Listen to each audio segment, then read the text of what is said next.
Today, major companies like Starbucks, Amazon, and Microsoft are meeting in Seattle to talk about sustainability. Specifically, leaders are talking about how to create a circular economy to reduce waste and pollution. So Fox 13 meteorologist Abby Acone live to explain for us. Abby, what's going on with this? Okay, so yeah, the deal is that there's a really big push right now in our country and around the world to collaborate on sustainability and to reduce waste and pollution. This is all called the circular economy, which is really a critical, important concept. And there's this big conference happening in Seattle this week, more than 1,000 different participants here. And to talk more about this, what a circular economy is, I want to bring in the organizer for this big conference, Jon Smieja, with the GreenBiz Group. Thanks for joining us this morning. Thank you, Abby. All right, what is the circular economy? So it really revolves around three principles. It's eliminating waste and pollution, keeping materials and products at their highest and best use for longer, and regenerating nature.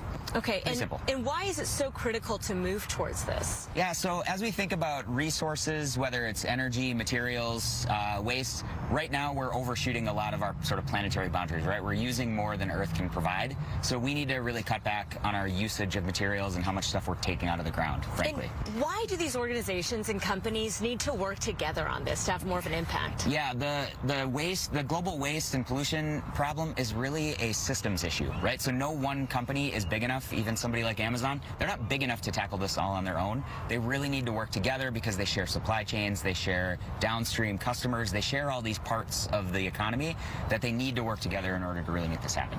You and I chatting this morning, do you think most industries are moving fast enough towards this? Absolutely not.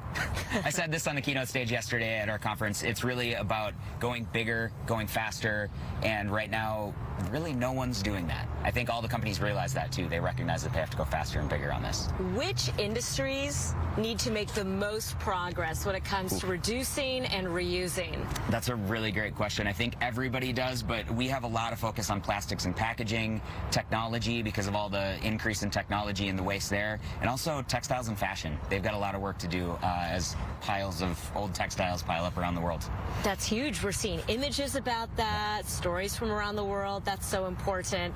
Waste is, of course, a really big problem that we need to think about. And in what ways does waste actually accelerate climate change? Yeah, it's actually twofold, right? First of all, we're using more stuff, and all that stuff takes energy to process, so that's accelerating climate change. And then on the back end, a lot of that stuff deteriorates into carbon emissions and methane and things like that when it's disposed of. So we really have a twofold problem there.